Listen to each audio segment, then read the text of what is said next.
비에 홀딱 젖은 어머니를 보고도 문을 안 열어주고 집에 없는 척을 하다니? 당신 어떻게 이럴 수가 있어? 거짓말해서 미안하긴 한데, 아기도 아프고 나도 몸 안 좋았어. 어머님도 그냥 찜질방에서 하루 정도 주무실 수 있잖아. 이런 걸로 이렇게까지 나를 궁지에 몰아야겠어?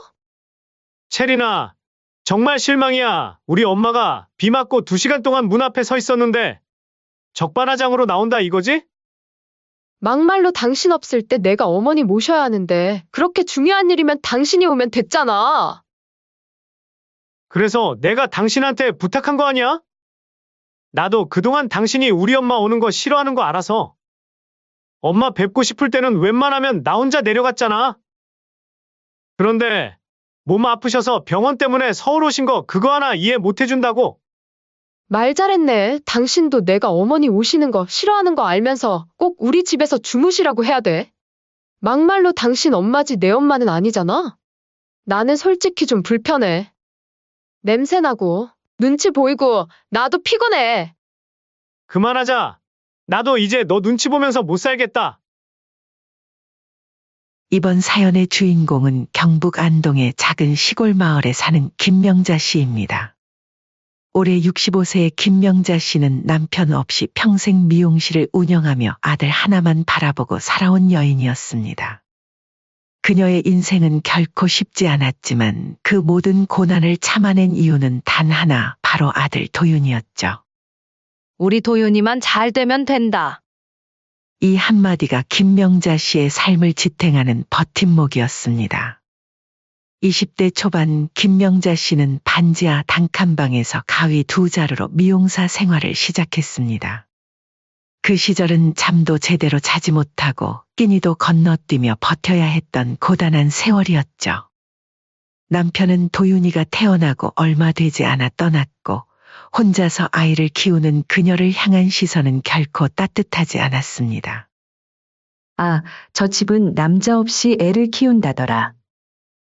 동네 사람들의 수군거림이 등 뒤에서 들려올 때마다 김명자 씨는 그저 애써 무시한 채 상처를 덮고 더 열심히 살았습니다. 비가 오는 날에도 손목에 파스를 붙이고도 단 한 번도 가게 문을 닫은 적이 없었죠. 김명자 씨의 손은 거칠었습니다. 매일 샴푸와 염색약에 담그는 탓에 손가락 사이사이가 갈라지고 겨울이면 피가 나기도 했죠. 하지만 그 손으로 아들 도윤의 머리를 쓰다듬을 때만큼은 세상에서 가장 부드러운 손이 되었습니다. 우리 도윤이 엄마가 공부할 수 있게 해줄게. 넌 꼭 대학 가서 멋진 사람 될 거야. 그렇게 키운 아들 도윤은 정말 엄마의 기대대로 자랐습니다. 지방 고등학교에서 전교 1등을 놓치지 않았고 서울로 올라가 명문대 법대를 졸업했습니다. 그리고 현재는 이름만 대면 다 아는 대형 로펌의 대표 변호사가 되었죠. 아들이 서울로 대학을 가게 되었을 때 김명자 씨는 밤새 울었습니다. 기쁨의 눈물이자 이별의 눈물이었죠. 그녀는 아들의 등록금을 마련하기 위해 집까지 담보로 대출을 받았지만 그 사실을 아들에게는 말하지 않았습니다. 엄마, 용돈 보내드릴게요. 아이고, 무슨 소리야. 너가 열심히 공부해서 잘 되는 거. 그게 효도야. 대학 시절 도윤은 방학 때마다 내려와 어머니의 미용실을 도왔습니다. 머리를 감기고 바닥을 쓸고 타월을 개는 일까지. 손님들은 멋진 대학생이 된 도윤을 보며 감탄했죠. 명자 씨, 아들 참 잘 키웠네. 효자네, 효자. 매번 도와주는 아들을 보자 여자 혼자 애 키운다며 손가락질하던 동네 사람들은 그새 입을 싹 닫곤 부러워하기 바빴습니다. 그렇게 세월이 흘러 아들은 서울에서 변호사가 되었고 김명자 씨는 여전히 안동의 작은 미용실을 지키고 있었습니다. 휴대폰으로 아들의 소식을 전해 들을 때마다 그녀의 얼굴에는 행복한 미소가 번졌습니다. 유명 로펌에 들어갔다는 소식, 승진했다는 소식, 그리고 엄마, 저 결혼하고 싶은 사람이 있어요. 김명자 씨는 그 말을 듣는 순간 가슴 한편이 묘하게 저렸습니다. 기쁨과 동시에 찾아온 낯선 불안감이었죠. 그래, 어떤 사람이니? 사진 좀 보내봐. 며느리 윤채리는 깔끔하고 고상한 서울 여자였습니다. 대학 교수의 딸로 명문대학을 졸업하고 좋은 회사에 다니는 엘리트였죠. 처음 안동까지 인사하러 왔을 때 김명자 씨는 무려 일주일 동안 준비했습니다. 집안 구석구석을 청소하고 며느리가 좋아할 만한 음식을 연구해 밑반찬을 준비했죠. 도윤아, 채린이가 뭘 좋아하니? 엄마, 채린이 입맛이 좀 까다로운 편이에요. 너무 신경 쓰지 말고 편하게 하세요. 그 말에도 불구하고 김명자 씨는 시장을 3번이나 다녀와 최고급 재료로 음식을 준비했습니다. 손이 부어도 아랑곳하지 않고 말이죠. 드디어 도윤이 채린을 데리고 집에 왔을 때 김명자 씨는 떨리는 마음으로 그들을 맞이했습니다. 오랜만에 화장도 하고 머리도 예쁘게 손질했죠. 며느리가 될 사람 앞에서 촌스러운 어머니로 보이고 싶지 않았던 마음이었을까요? 어서 와, 채린아. 밥 먹고 가자. 김명자 씨가 손수 지은 밑반찬을 내밀자 채리는 미묘하게 코를 찡긋했습니다.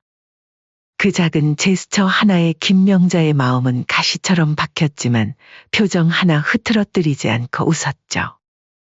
우리 아들 행복하면 난 다 괜찮다. 그날 저녁 며느리는 밥 한 숟가락도 제대로 먹지 않았습니다. 젓가락으로 음식을 슬쩍 건드리기만 했죠. 도윤은 어색한 분위기를 풀려고 애썼지만 방 안의 감돈 냉기는 쉽게 가시지 않았습니다. 집으로 돌아가는 길, 명자 씨는 현관문 앞에서 며느리의 손을 조심스럽게 잡았습니다. 채린아, 도윤아, 서로 이해하고 잘 살아야 한다. 그 말에 채리는 형식적인 미소를 지으며 가볍게 고개를 끄덕였습니다. 그리고 도윤의 귀에 대고 작게 속삭였죠. 빨리 가자.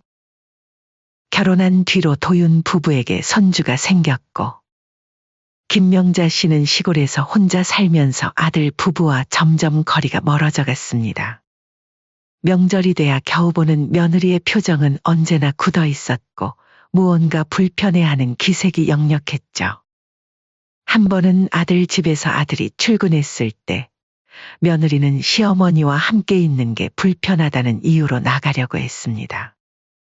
자식 집에 있는 게 좌불안석인 어머니는 그대로 다시 집으로 돌아가기도 했죠. 어머니, 오늘 저녁까지 계실 거죠? 그럼 저 외출 좀 하고 저녁에 돌아올게요. 왜 그러니? 내가 있는 게 불편해서 그런 거니? 뭐, 그런 셈이죠. 제가 자리 비켜드릴게요. 아니다. 너네들 보러 온 건데 나 혼자 여기 덩그러니 있으니 차라리 집에 일찍 돌아갈게. 그런 일이 있을 때마다 명자 씨는 아들에게 아무 말도 하지 않았습니다. 아들이 행복한 가정을 꾸리길 바라는 마음에 그저 자신의 상처를 꾹꾹 눌러 담았을 뿐이었죠. 그렇게 시간은 흐르고 명자 씨의 몸은 조용히 무너지고 있었습니다. 초여름 무렵 머리를 감기던 중 눈물이 떨어졌습니다. 손끝이 저리고 무릎이 접히지 않고 쌀 씻던 바가지도 손에서 자꾸 떨어졌죠. 동네 병원에서는 척추협착증, 신경압박 관절염. 무엇보다 이제 큰 병원에서 치료받으셔야 됩니다. 라는 말이 따라붙었습니다. 하지만 명자 씨는 아프다고 말을 해본 적이 없는 사람이었습니다. 자기 몸 하나 아프다고 아들 귀찮게 하고 싶지도 않았기 때문이죠. 아이고, 병원비가 얼마나 들려나. 괜히 아들한테 짐 되는 거 아닌가 몰라. 김명자 씨는 통장 잔고를 확인하며 한숨을 내쉬었습니다. 평생 모아둔 돈이라고 해봐야 얼마 되지 않았죠. 큰 병원 가서 제대로 검사받으려면 서울에 가야 했고 그러면 아들 집에 하룻밤은 묵어야 했습니다. 며칠을 고민하다가 떨리는 손으로 아들에게 전화를 걸었습니다. 오랜만에 들은 도윤의 밝은 목소리가 그녀의 가슴을 뭉클하게 만들었죠. 엄마, 웬일이세요? 도윤아, 엄마가 서울 좀 가야겠어. 병원 좀 다녀보려고. 진작 말하시지 그러셨어요. 걱정되게. 얼른 올라오세요. 이왕 오시는 김에 저희 집에서 하루 주무시고 가세요. 채린이한테도 미리 얘기해 놓을게요. 명자는 순간 눈물이 핑 돌았습니다. 미리 말해놨다.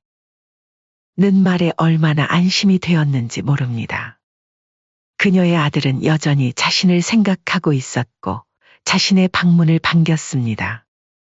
그 순간만큼은 온몸의 통증도 잊을 수 있었죠. 그날 밤 명자 씨는 작은 보따리를 쌌습니다. 맨손으로 자식집 가는 게 눈치 보였던 명자 씨는 며느리가 좋아하던 마른 멸치와 반찬들, 손주 간식거리 그리고 하루 묵을 옷들을 챙기고 서울행 버스를 탔습니다. 버스에 오르며 김명자 씨는 서울에서의 하룻밤을 상상했습니다. 손주를 안아보고 아들과 저녁을 함께하고 어쩌면 며느리와도 대화를 나눌 수 있을지 모른다는 작은 희망을 품었죠. 하지만 그녀는 알지 못했습니다. 이번 서울행이 그녀의 인생을 완전히 바꿔놓게 될 거라는 사실을요. 명자 씨는 폭우가 내리는 날 오후 서울 센트럴 터미널에 도착했습니다. 그 후 서울의 큰 병원에서 진료를 받고 나온 그녀는 지친 몸을 이끌고 아들집으로 향했습니다. 빗줄기는 마치 벽을 치듯 쏟아졌고 보따리는 비닐로 감쌌지만 그녀의 신발과 어깨는 이미 흠뻑 젖었죠. 아이고, 하필 날씨가. 바람이 불 때마다 우산은 뒤집힐 듯 흔들렸고 관절염으로 아픈 손가락은 우산 손잡이를 제대로 붙잡지 못했습니다. 병원에서 받은 진단은 예상보다 좋지 않았습니다. 척추협착증이 생각보다 많이 진행되었고 수술을 고려해야 한다는 의사의 말에 명자 씨의 마음은 무거웠죠. 도윤이한테 어떻게 말해야 하나? 병원비 걱정도 걱정이지만 아들에게 부담을 주고 싶지 않았습니다. 그래도 오늘만큼은 아들 집에서 하룻밤 쉬어가야 했습니다. 다리는 천근만근 무거웠고 허리의 통증은 비가 올 때면 더 심해지는 터라 걷는 것조차 힘겨웠죠.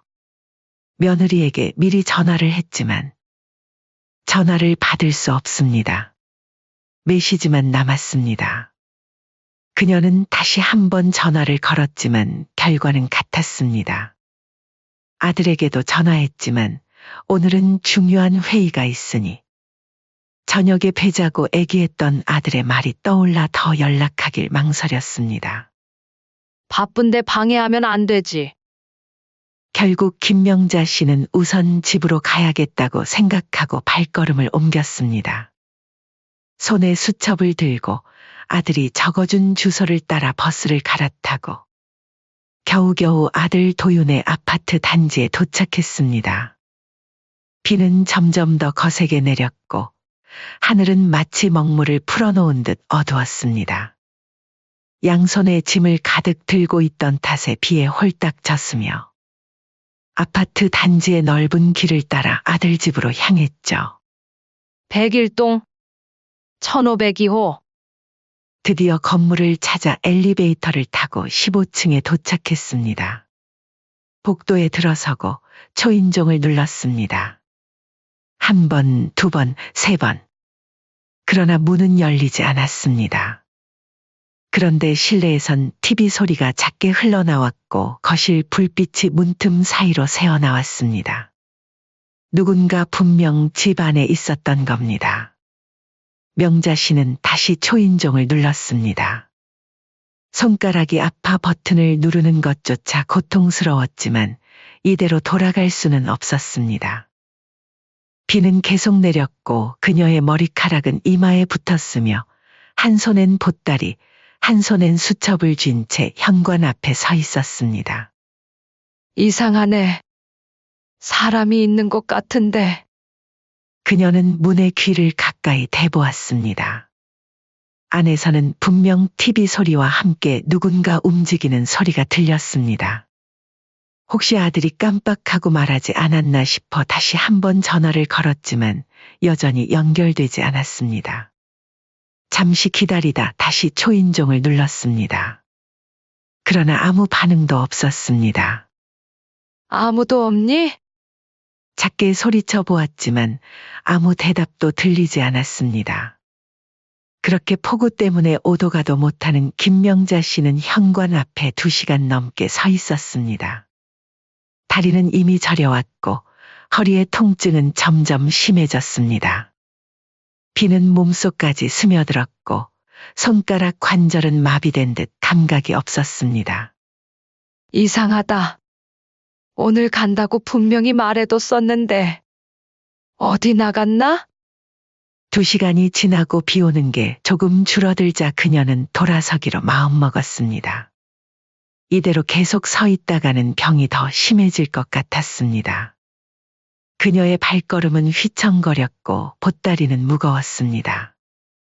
물 먹은 신발은 발바닥을 짓눌렀고 각 걸음마다 찰벅 소리가 났죠. 아파트 단지를 나와 거리로 나오자 날은 이미 어두워져 있었습니다. 몇 번 안아본 동네라 어디로 가야 할지 막막했습니다. 그저 불빛이 있는 곳으로 향했습니다. 찜질방이라도 있으면. 눈이 침침해 간판을 제대로 읽기도 힘들었지만 그녀는 필사적으로 찜질방을 찾아다녔습니다. 마침내 골목 구석에서 찜질방을 발견했고 그녀는 안도의 한숨을 내쉬었습니다. 그렇게 겨우 찜질방을 찾아 들어갔고 몸보다 마음이 먼저 식어 있었습니다. 찜질방 안으로 들어서자 따뜻한 온기가 그녀를 감쌌지만 마음의 한기는 가시지 않았습니다. 많이 젖으셨네요. 수건 여기 있어요. 직원이 건넨 수건으로 얼굴을 닦으며 김명자 씨는 목이 메었습니다. 이렇게 낯선 사람에게서 받는 작은 친절이 오히려 가슴을 아프게 했습니다. 젖은 옷을 갈아입고 구석방 따뜻한 온돌 위에 조심히 누우며 눈을 감았습니다. 그 시각 퇴근한 아들 도윤은 현관문을 열며 집 안을 둘러봤습니다. 이상하다 분명. 엄마 오신다고 하셨는데? 거실을 둘러보았지만 어머니는 없었습니다. 그는 무언가 이상하다고 느껴 즉시 어머니에게 전화를 걸었습니다. 어머니는 조용히 말했습니다. 집에 아무도 없더라. 괜히 귀찮게 할까봐 찜질방 왔다. 아들 도윤의 눈썹이 찌푸려졌습니다. 이상하다. 채린이가 약속도 없었고 폭우 와서 어디 나가진 않았을 건데? 그리고 어머니 온다고 제가 어제 말해뒀거든요. 전화를 끊고 이상하다 느낀 아들 도윤은 홈캠 저장 영상을 확인했습니다. 아기 때문에 설치해둔 홈캠이었습니다. 영상을 되감아 보다가 그는 믿을 수 없는 장면을 보았습니다. 비에 흠뻑 젖은 어머니가 보따리를 들고 초인종을 누르며 문 앞에 서 있는 장면이 인터폰 화면을 통해 보였습니다. 그리고 화면 속에는 며느리 채린이 인터폰 화면을 바라보는 모습도 담겨 있었습니다. 아내가 이 장면을 보고도 문을 열지 않았다는 사실. 거실 불이 켜져 있고 TV도 켜져 있는 상황에서 말입니다. 도윤의 얼굴에서 핏기가 빠져나갔습니다. 가슴 한켠이 무너져 내리는 듯한 느낌이었습니다. 그는 영상을 다시 한번 돌려보았습니다. 어머니가 현관 앞에서 기다리는 동안 채리는 실내를 걸어다니며 TV 소리를 줄이고 숨죽이고 있었습니다. 그리고 명자 씨가 되돌아가는 걸 확인하자 서둘러 집 밖으로 나가는 모습이 보였죠. 멈춰있던 도윤의 눈빛이 변했습니다. 평소 차분하고 이성적이던 그의 눈빛이 서서히 분노로 일렁이기 시작했습니다. 그는 천천히 주먹을 쥐었다 폈다 하며 감정을 다스리려 했지만 이미 한계를 넘어서고 있었습니다. 도윤은 아내에게 전화를 걸었습니다. 그러나 전화는 연결되지 않았고 그는 곧바로 찜질방으로 향했습니다. 비는 여전히 내리고 있었지만 그에게는 더 이상 중요하지 않았습니다. 그저 어머니를 빨리 만나야 한다는 생각뿐이었습니다. 비를 맞으며 찜질방으로 향하는 도윤의 발걸음은 점점 빨라졌습니다. 그의 마음속에는 어머니에 대한 미안함과 아내에 대한 분노가 뒤섞여 있었습니다. 엄마, 미안해요.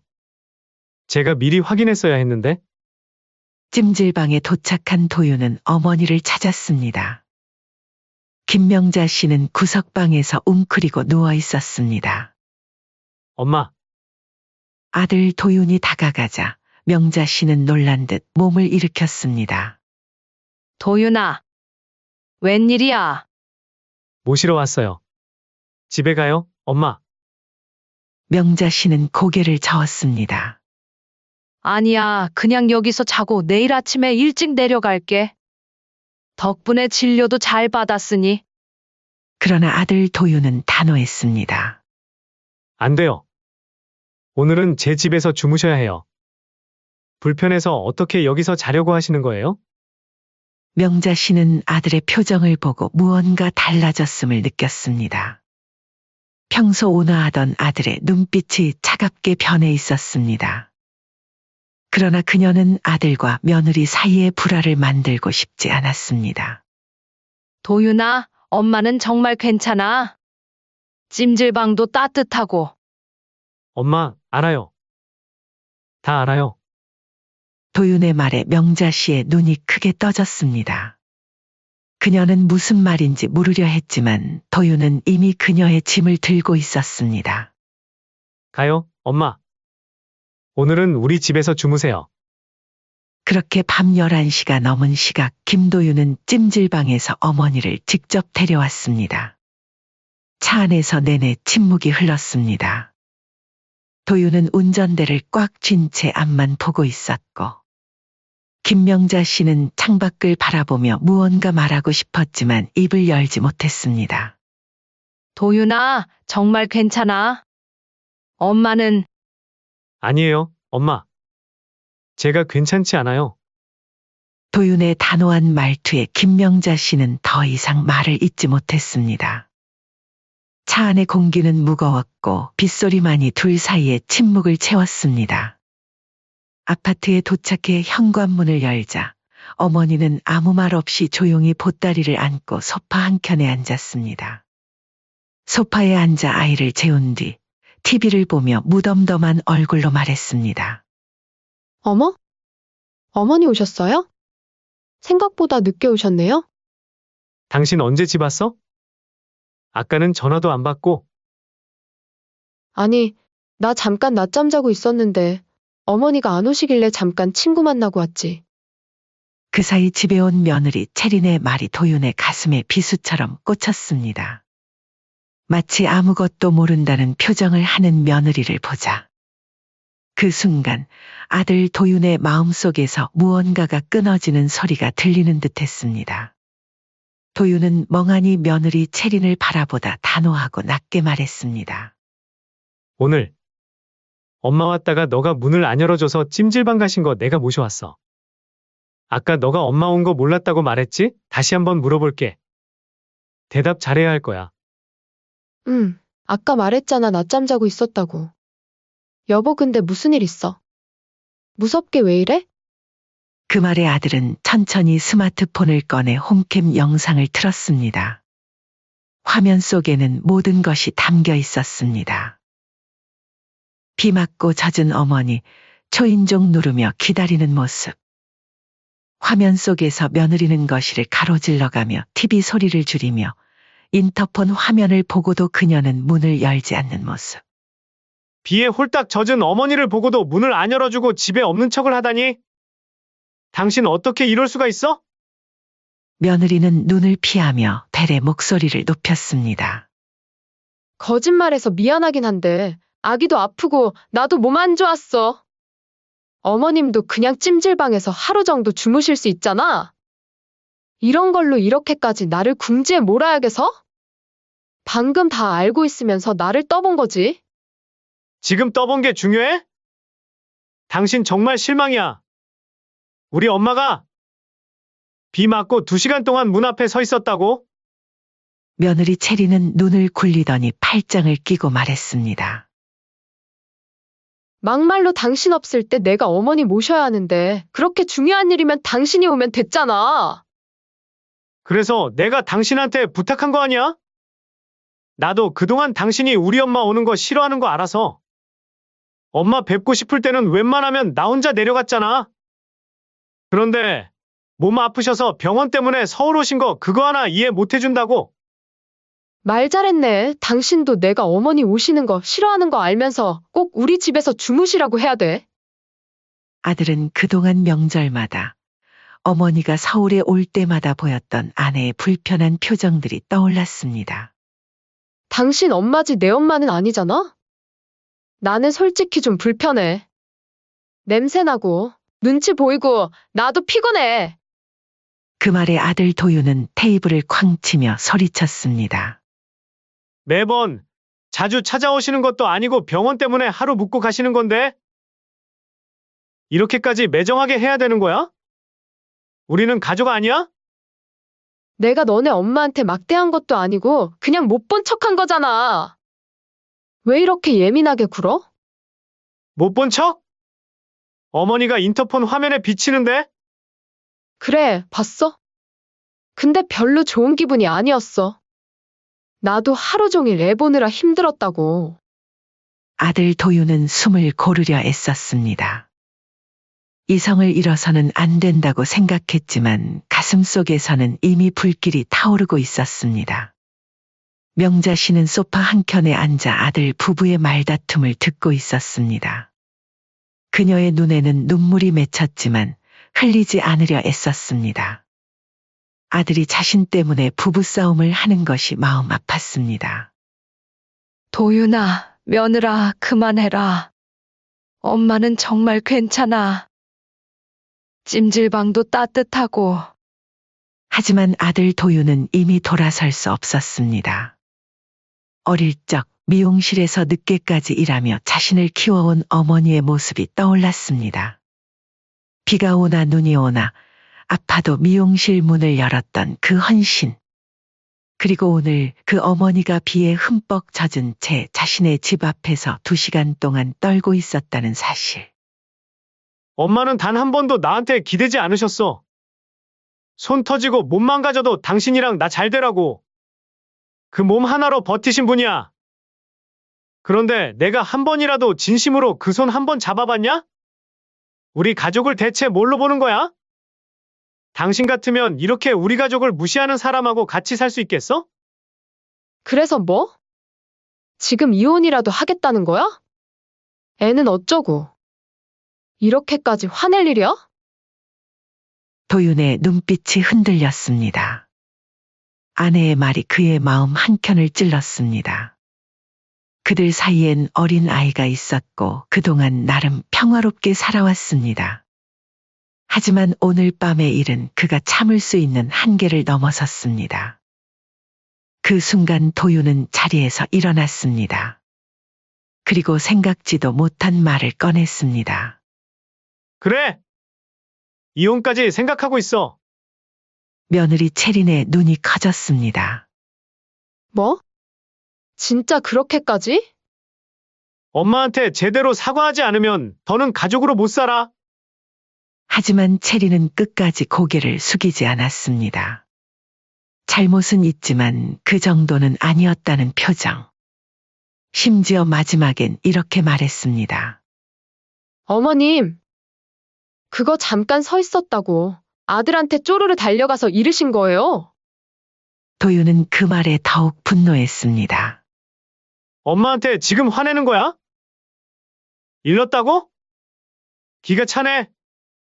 오히려 반대야. 어머니는 그 와중에도 우리 싸울까봐 아무 말도 안 하셨어.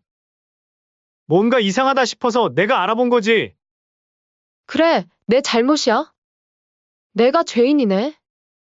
미안해요. 어머님 이제 됐죠? 체리나, 내가 그동안 당신을 잘못 본 것 같다. 우리 이제 각자의 길을 가는 게 좋겠어.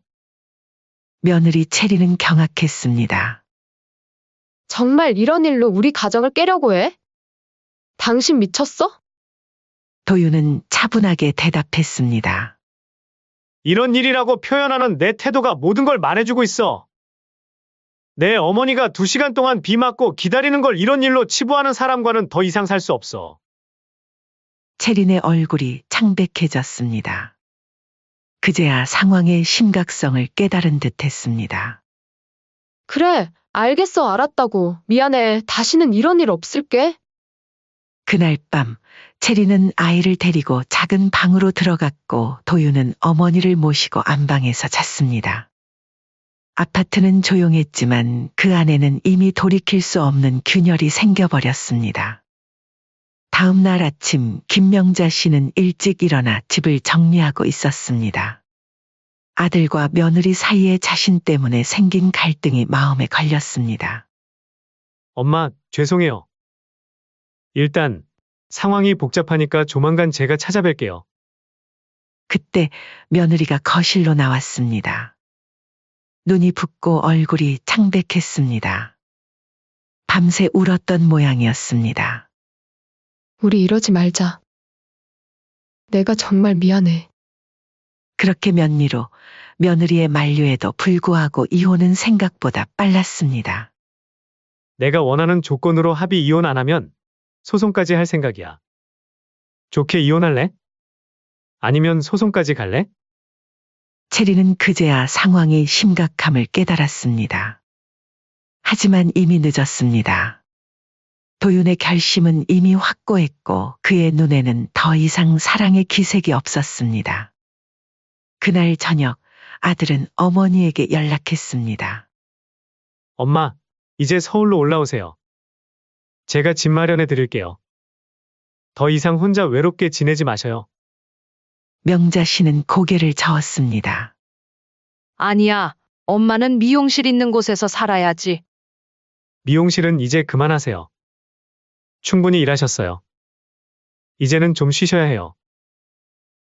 그리고 돈 잘 버는 아들 뒀다 뭐해요? 이럴 때 아들 덕도 보는 거죠. 명자 씨는 아들의 눈빛에서 결심을 읽었습니다. 그녀도 이제 몸이 예전 같지 않다는 것을 알고 있었습니다. 더 이상 일하기 힘든 나이였죠. 알았다.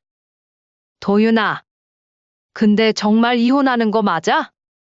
아들 도윤은 단호하게 대답했습니다. 엄마, 이건 엄마 때문이 아니에요. 어제 일은 그저 마지막 계기였을 뿐이에요. 이미 오래전부터 체린이와의 관계는 틀어져 있었어요. 저도 엄마를 볼 때마다 와이프 눈치 보기도 싫고요. 명자 씨는 마음이 아팠지만 아들의 결정을 존중하기로 했습니다. 그녀가 할 수 있는 건 이제 아들 곁에서 그를 지지해주는 것뿐이었습니다. 한편 며느리는 처음에 아들이 충동적으로 결정한 것이라 생각했습니다. 며칠만 지나면 마음이 바뀔 거라고 믿었죠. 하지만 도윤의 결심은 확고했습니다. 그의 눈빛에서 더 이상 감정의 흔들림은 찾아볼 수 없었습니다. 그 뒤로 몇 달이 흘렀습니다. 며느리는 결국 본가로 돌아갔지만 이미 사돈어른도 사위의 분노에 충격을 받았고 그녀의 편을 들어주지 않았습니다. 대학 교수였던 그녀의 아버지는 딸의 행동을 이해할 수 없었다는 표정으로 고개를 저었습니다. 어떻게 그럴 수 있니? 엄마? 엄마는 제 편 들어주셔야죠. 앵간해야 네 편을 들지 기집애야.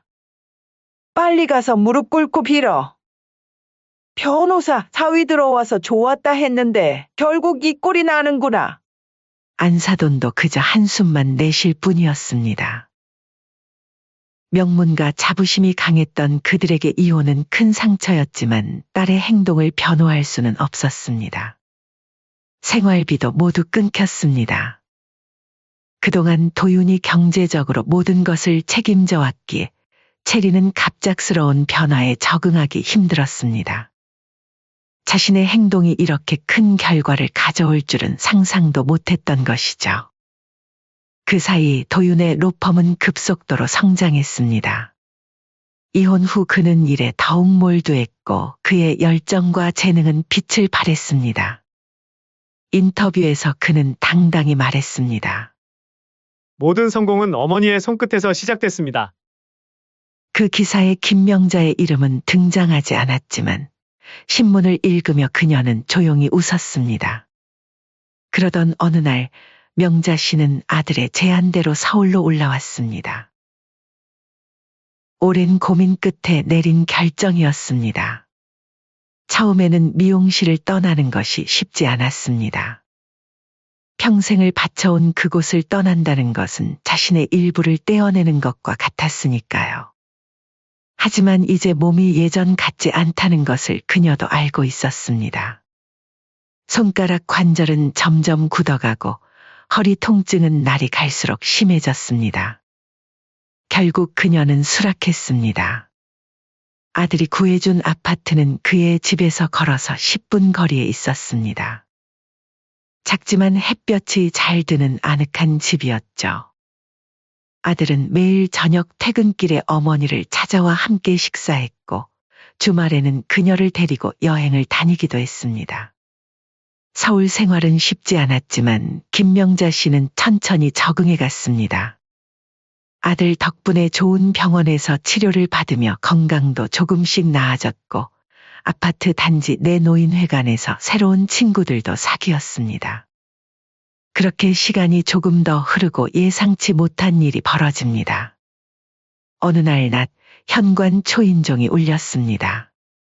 명자 씨는 막 점심을 먹고 설거지를 마친 참이었습니다. 문 앞엔 이혼한 며느리 채린이 눈이 퉁퉁 부은 채 서 있었습니다. 어머님, 죄송해요. 제가 그땐 너무 몰랐어요. 도윤 씨 마음 이제 알겠어요. 다시 한 번만 얘기 좀 해주실 수 없어요? 제 말은 절대로 안 듣더라고요. 제발요. 명자 씨는 문간에 선 채 채린을 바라보았습니다. 채린은 명자 씨의 침묵에 더욱 다급해졌습니다. 그녀는 무릎을 꿇었습니다. 제발요. 제가 정말 잘못했어요. 그땐 제가 너무 이기적이었어요. 어머님께 그런 대접을 해서. 지금 생각하면 제가 왜 그랬나 싶다니까요. 김명자 씨는 한동안 아무 말도 하지 않았습니다. 그녀의 마음속에는 복잡한 감정이 교차했습니다. 분노도, 연민도, 그리고 무엇보다 아들을 생각하는 마음이 컸습니다. 도윤이한테 미안하면 그냥 멀리서 조용히 살거라. 채리는 아무 대답도 못하고 울기만 했습니다. 그녀의 어깨가 흔들렸고 그 모습이 안쓰럽기도 했지만 김명자 씨는 더 이상 마음을 열지 않았습니다. 아들이 겪을 또 다른 상처를 생각하니 그럴 수 없었습니다. 명자 씨는 문을 열지 않았습니다. 그리고 문틈으로 한 줄기 가을 햇살만 스며들고 있었습니다. 아이 때문에 걱정인 거면 도윤이가 잘 키울 거야. 우리 도윤이는 그런 아이니까. 채리는 절망적인 눈으로 김명자 씨를 바라보았습니다. 하지만 이미 모든 것이 늦었습니다. 그녀는 천천히 일어나 눈물을 닦았습니다. 알겠습니다. 죄송했습니다, 어머님. 그렇게 채리는 돌아섰고 김명자 씨는 그녀의 뒷모습을 바라보며 한숨을 내쉬었습니다. 한때는 아들의 아내였고 손주의 어머니였던 사람. 하지만 이제는 그저 지나간 인연일 뿐이었습니다. 그날 저녁 김도윤은 어머니에게 집 근처 일식당에서 저녁을 함께 하자고 전화를 했습니다. 엄마, 새우장 좋아하셨죠? 그 집 예약했어요. 모시러 갈게요. 저녁 식사 자리에서 도윤은 어머니에게 물었습니다. 엄마, 오늘 기분이 좋아 보이시네요. 무슨 좋은 일 있으셨어요? 아니, 그냥 오늘 날씨도 좋고 너랑 맛있는 거 먹으니까 기분이 좋아진 것 같아. 도윤은 웃으며 어머니의 손을 꼭 잡았습니다. 엄마, 정말 감사해요. 내가 이렇게 행복한 건 다 엄마 덕분이에요. 명자 씨는 아들의 손을 바라보았습니다. 그 따스한 손길에서 평생 일하며 고생했던 자신의 모든 희생이 보상받는 기분이었습니다. 그녀의 눈가에 작은 눈물이 맺혔지만 곧 행복한 미소로 바뀌었습니다. 아니야, 도윤아. 엄마가 더 고마워. 창밖으로 저녁 노을이 아름답게 펼쳐지고 있었습니다. 김명자 씨는 그 풍경을 바라보며 생각했습니다. 인생의 긴 여정 끝에 이제 그녀는 진정한 행복을 찾아가고 있었습니다. 더 이상 누구의 눈치도 보지 않고 아들과 함께하는 평화로운 나날들. 그것이야말로 그녀가 평생 바라왔던 진짜 행복이었습니다. 서울의 밤은 깊어갔고 김명자 씨의 마음속에선 따스한 봄날이 피어나고 있었습니다.